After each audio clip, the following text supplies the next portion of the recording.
Welcome back to another episode of Starting Out, a podcast where we share our stories of starting out in this great big world. We talk about our highlights, trials and tribulations, and lessons we've learned along the way. So, as you are starting your journey, we hope you can learn from us. This is a bit of a different podcast for today. We are going to start a little bit of a book club. Here's the thing. When we read books, we don't want to just read books for the sake of reading. Well, there is joy to that. But we want to basically use it as a tool in our toolkit in life. We're going to start a little book club and we're going to read some chapters, and basically Cor and I are going to discuss what we learned, what has happened in our lives.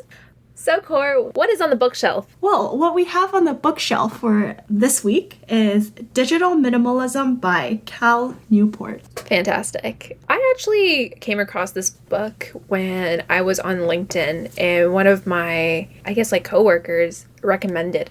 And basically they said that they loved this book essentially for its purpose of almost like a reset for our technological uses.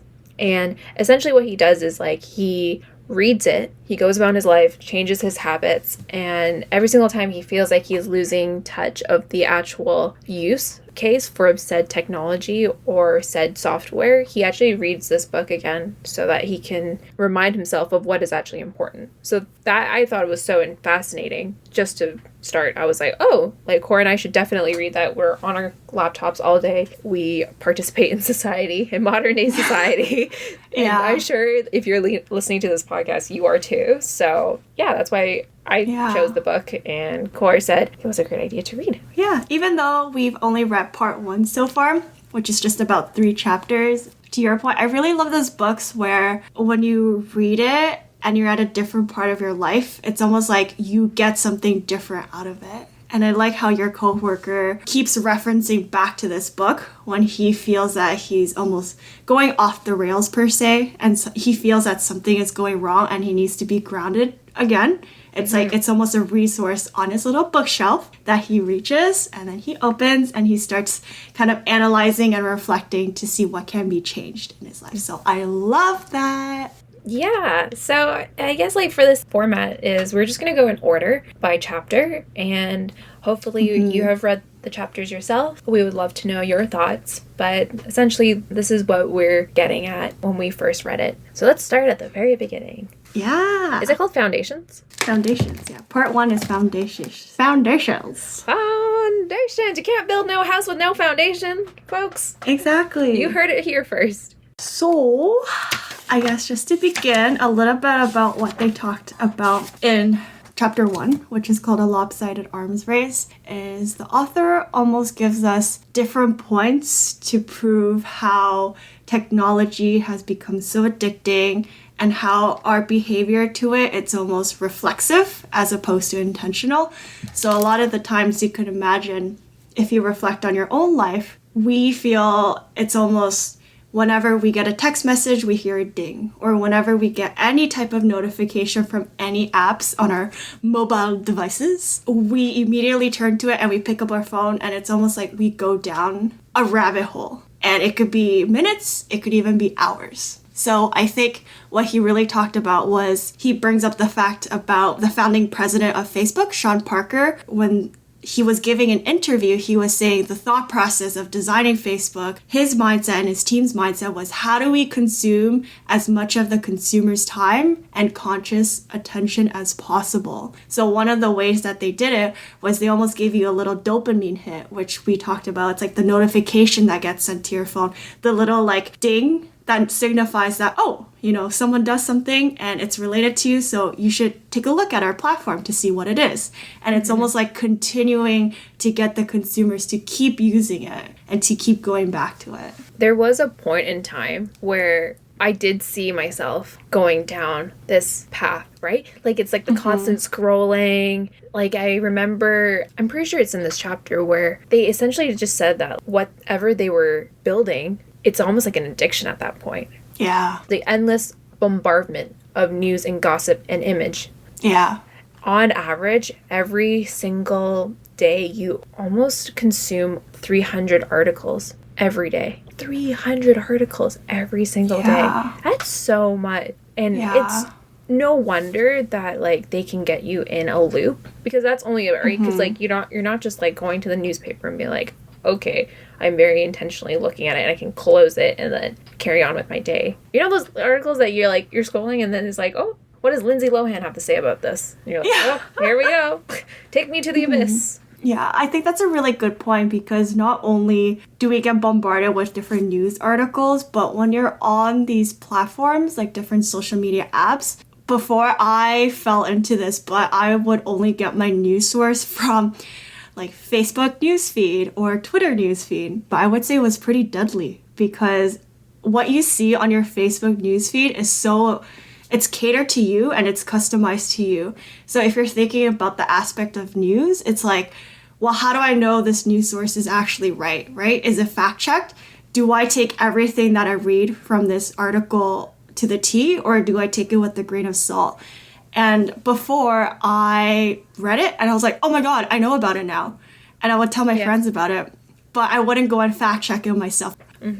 Yeah. But you will never get, because you will always be, remember, it's a bombardment of gossip and all that. One thing I thought was really interesting was they talked about the societal part of it. Basically, you get these dopamine hits.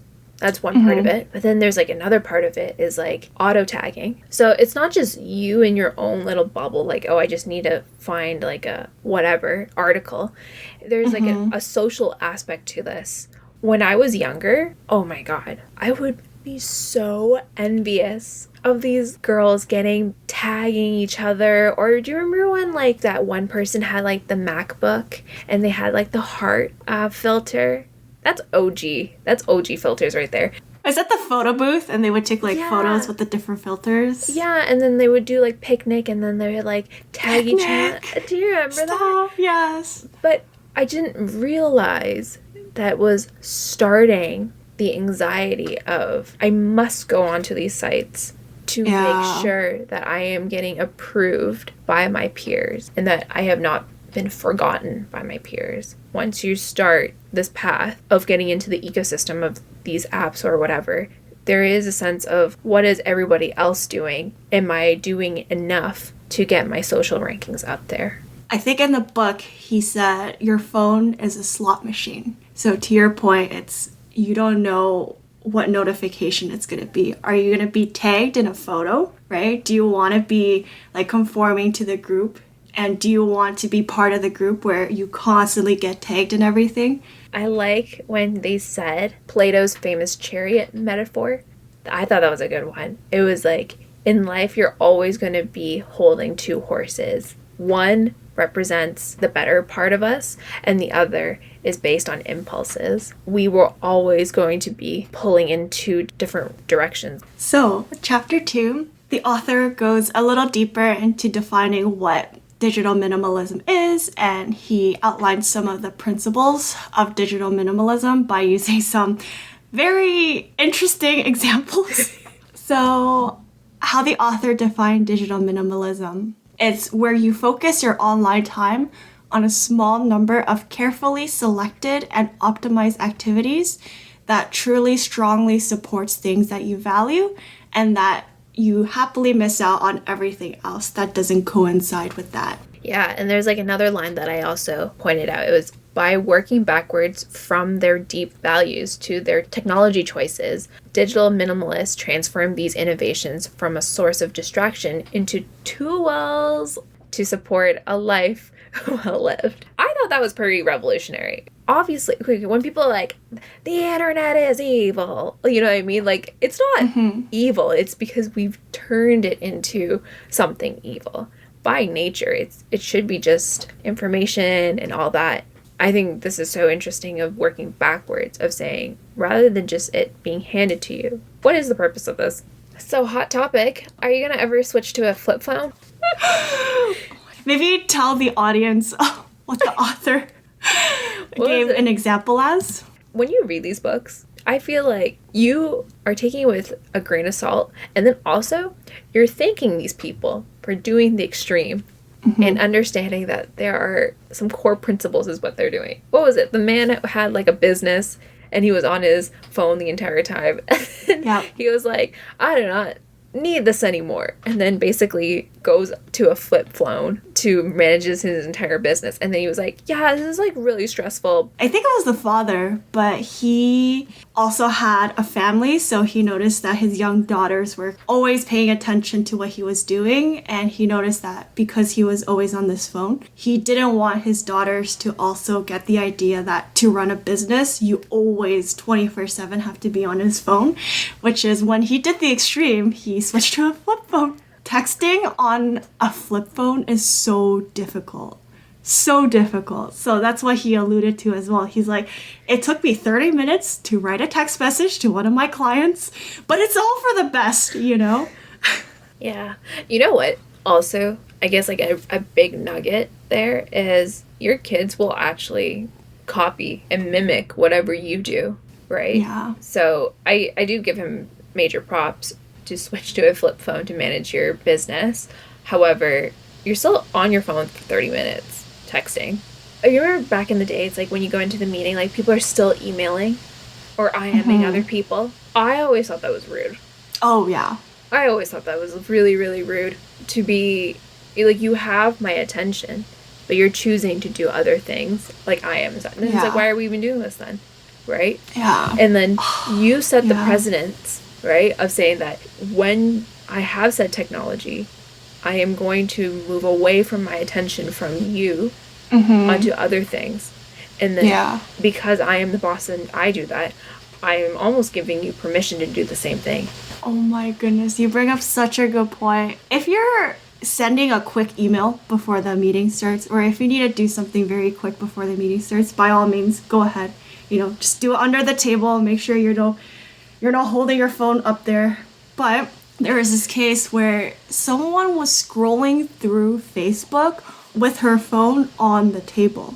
And as the VP was giving an update on the business plan and everything, and I just found that so rude. And ethical question, if you're in this situation and you're the VP and you notice that someone was not really paying attention to this really important thing that you're talking about in your business plan, what would you do? Would you confront them or would you kind of let it slide? I've seen the extreme where someone's like, put your phone away, or like, oh, shut your laptops down, or whatever. I sympathize and I empathize. No, I empathize with. I sympathize. My condolences. My condolences to your presentation. But like, it honestly feels like that if you're on like the other side and you're like, yeah, girl, it ain't so hot for you, is it? Yeah. Like, you know what I mean? But I think it's more of the thing is, it's like, how many times have we done it to somebody? How many times have we scrolled or not listened to somebody actively, all for the sake of one more article? Is that one more article really important to me? Like, is it do or die? Right? Or like, is it really important enough to not listen to that person? In that situation, I feel like the confident me would be like, put your thing away and get packing, you know? But like, and part of me is like, they're in that rabbit hole already. Yeah. And I feel like it almost comes full circle, where that person who was mindlessly scrolling on their phone in the meeting, next time they give a presentation, they see perhaps some people who aren't listening or who are scrolling on their phone. It's like at that time, it's like a realization kicks, well, hopefully it kicks in for them, unless they're being ignorant. Yeah, that it's not kind to do this. It's kind of disrespectful. Okay, in this chapter also, there's 3 principles. So the first principle is clutter is costly. And the second one is optimization is important. And 3, intentionality is satisfying. Yes. So they do give a bunch of, I guess, like ways you can be minimal and like ways you can do whatever you can. And they give a bunch of examples. Which one spoke to you? I would say it's all 3. It's using all of them. There's pros and cons to each one. And it's using what you can of each principle to complement your life. So that technology isn't there to make it worse, but it's to complement what we're already doing. Yes. Tell me about Wadden's Pond. Oh, yeah. Oh, my God. Okay. I've been saying that there's a true cost to things. Be careful of other hidden costs. The emotional and the time cost, no one ever talks about. Because everyone is like, it costs $2.99 and blah blah blah. No, it costs more than $2.99. Yeah. Right? It costs your time, it costs all that. And you are a cost to somebody. That's what I'm trying to say. Yeah. Right? When you look at something for that long and you have the ability to take your time and give someone your full attention, especially like I'm talking about like Facebook ads and Instagram ads, you are somebody's cost, right? Mm-hmm. You think it's nothing because it's like, I'm just scrolling, but it is your time. It's because the attention is there. Even if it's for a couple of seconds, you have them for a couple of seconds, which is enough. Yeah. So there's a true cost to everything. More often than not, the cumulative cost of the non-crucial things we clutter our lives with can far outweigh the small benefits each individual piece of clutter promises. And it's so important because we think of all of the cumulative things that aren't really necessary in our lives that we do. And so it's so important that we really focus on each minute of our lives and almost breaking it down to the smallest things we can and seeing how we actually spend and allocate each of our minutes to things that brings us value and to things that are more intentional for our lives. Ain't that the tea, sis? So I like that quote a lot, actually, because the accumulation is always what gets you in the end. There's another one, it was like the return curve was like things that used to be very novel and fun, it starts losing its value as time goes on. And you don't know what the actual value it is anymore. And it's quite sad, actually, because like back in the day, right, you would want to sign up Facebook to see what your friends are doing, right? But as time goes on, the more friends you have on Facebook turns out to be not the people you actually want to hang out with, spend all your waking hours, and then what their mumbo jumbo and garbage is on your feed, right? What is principle number 3? The lessons of the Amish hacker. I just would like to, on the record, say that I've been living that Amish life. I've been living in the passenger seat. Fun fact, I can't drive. I don't know how to drive. And yeah. Yeah. So I'm already 1/3 of there. Already there. Yeah. So what the author talked about in this principle was he gave the example of the Amish lifestyle and how many civilized individuals think that, they're so old school, they don't adopt any technology at all. Like, they're anti-internet, anti-technology. But what he talked about was that's not really the case, where they're just purely, no, we're anti-technology. They have this group of dedicated individuals who, when a new technology arrives, they would all use it for, I think, a span of a week to really test its benefits and to see how it can be used, what are the pros, and what are some detrimental effects that can happen when more people in their community use it. And then at the end of that phase, that trial phase, then they would evaluate as a group to see if they would adopt this new technology because the benefits outweighs the cost, or if they would ultimately just scrap it and not adopt the technology because the cons outweighs the pros. So he gave the example of owning a car. So what Neeqs was talking about before was she's been in the passenger seat. And so what they talked about in this book was a lot of the times when the Amish individuals get the chance to leave their community when they're of a certain age, they have the option to. And the author said a lot of the times the first thing they would do is buy a car. Because as an Amish individual, you're not allowed to have a car because the thinking is if you do own a car, you won't be spending your time in your own community anymore, interacting with your friends and your family, but you will instead be going to a different community and kind of bringing your value elsewhere, which they don't really believe in the Amish community. And so when Neeqs was well, she's been in the passenger seat. That's why a lot of Amish people don't drive cars, but they are in the passenger seat.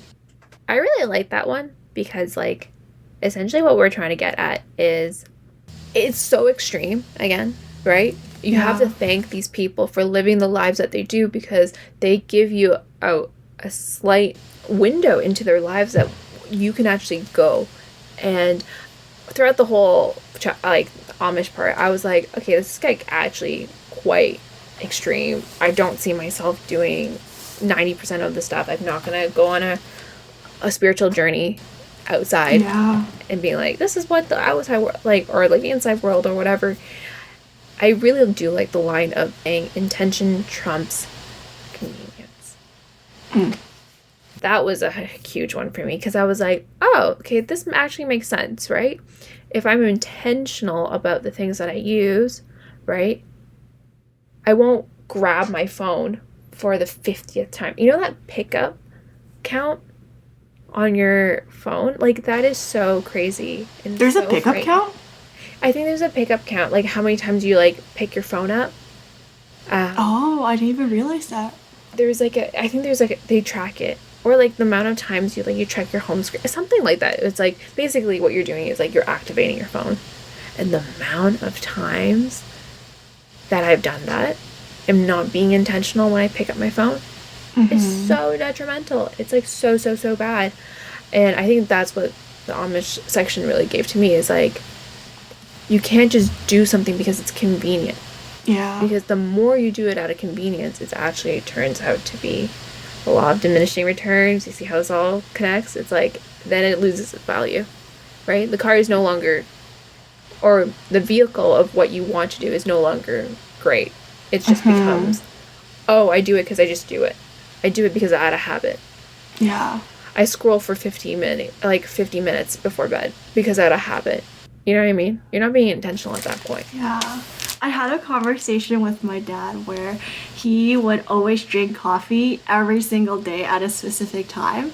And I asked him, I was like, oh, do you feel a difference when you drink coffee? He's like, not really. I don't get any more hyper. I don't get any more, more tuned to what I'm doing. Yeah. So I was like, oh, so why do you drink it?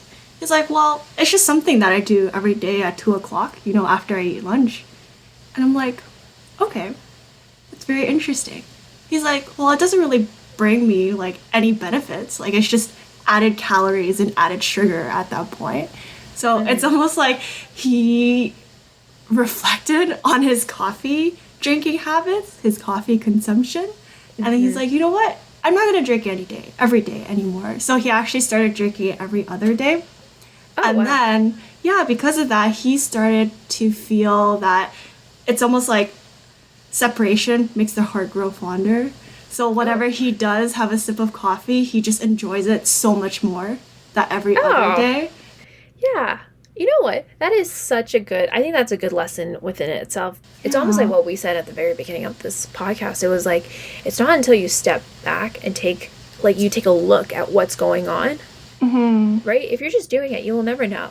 You will actually never know, right? And you never know what the joys, what you were starting with, right? Like what your actual intentions were when you started it, until you step back and go, was this the best way to use this? And can I actually get more if I use less of it? Yeah. Which is kind of like tickles your brain a little bit, right? Yeah. The less you lose something, the more you get out of it. Yeah. And it's like when you lose an aspect, you almost think about what is an alternative? What can I substitute it with? So with my dad, because he was drinking coffee every other day, the days in between, he would drink tea. And then he went out and bought all different kinds of tea, like oolong, black, chai. And then he just got a newfound love and joy for tasting tea. And I'm like, oh, well, look at that. It's like, now that you've opened up some time and opened up some freedom to do another thing and bring in another substitute that's not coffee, he found a newfound love for tea. Yeah. No, definitely. Okay, chapter 3. Chapter 3 is the digital declutter.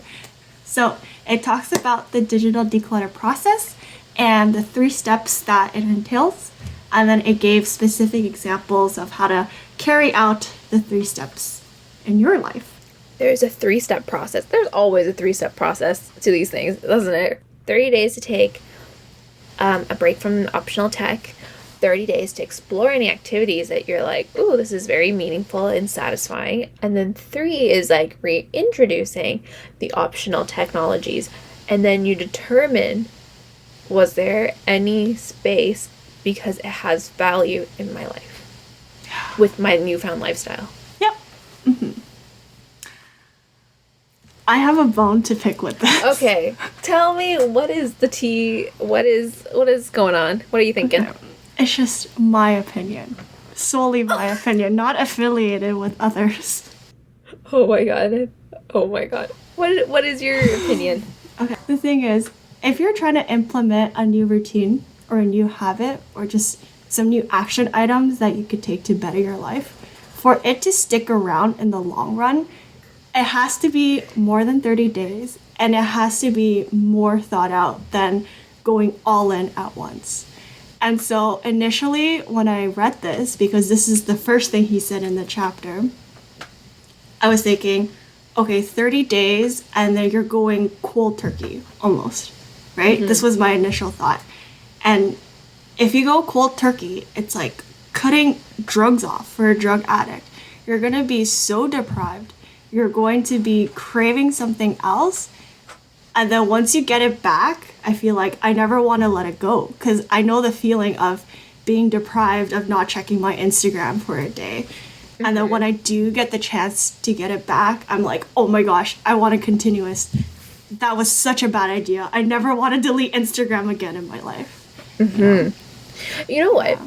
They actually did say there was one example of like this lady was like, oh, I'm ready to take on everything.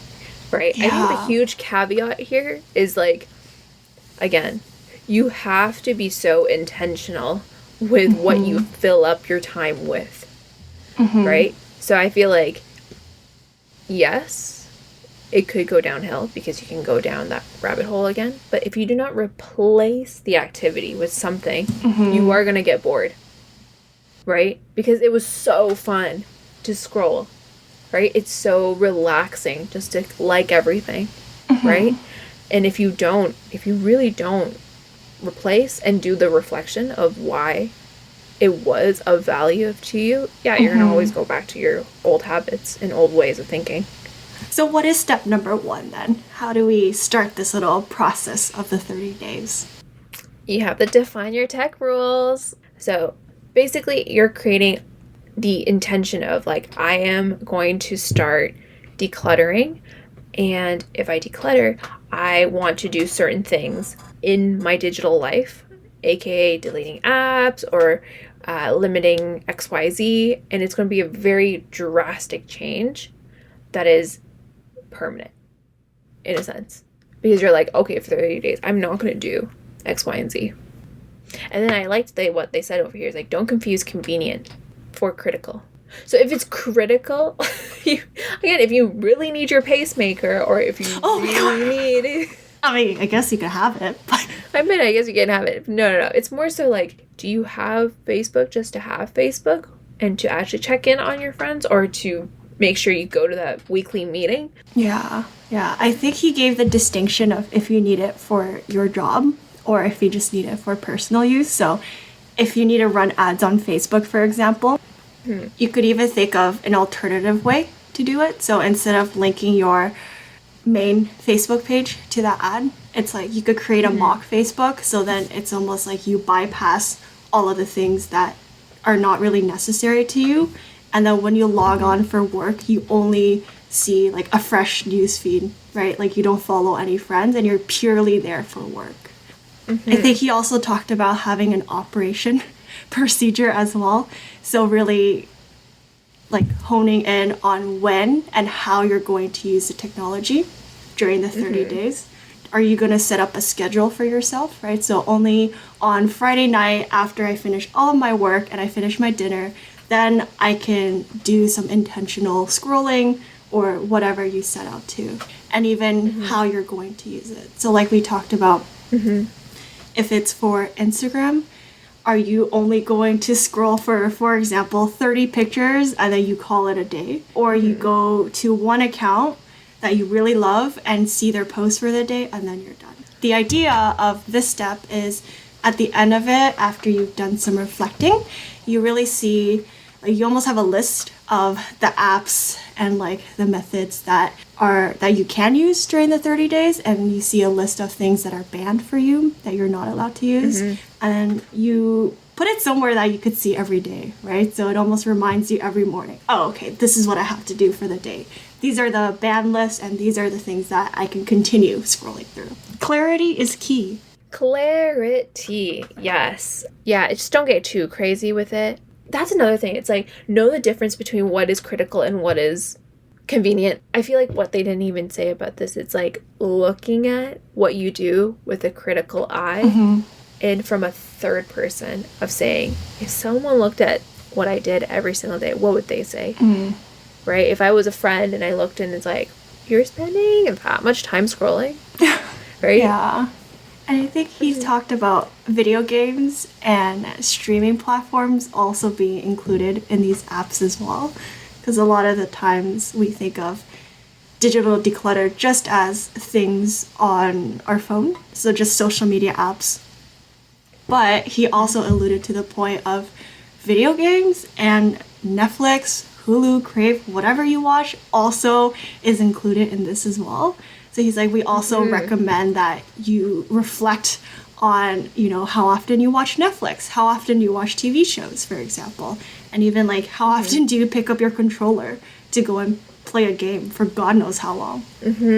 Yeah, and it's hard, you know, like being very analytical about what you're doing and being very strategic and being very honest with yourself. I was saying, like, did I actually spend too much time on this? No one's perfect, but it's more like, do you have the honesty within yourself to be like, okay, maybe I have been doing a little bit too much. So this is the end of chapter 2, and chapter 3 is very action-oriented. So what we're going to do is we're going to actually implement a digital decluttering of our own lives. And essentially we're going to let you know what the steps are, and then we're going to let you know what we're going to do and how we're going to bring this tool into our lives. So thank you for listening. We are so excited to hear about your thoughts. Did something come up in your life that you never thought of, or have you taken an inquisitive look into your life and you think that there is improvements that could be made?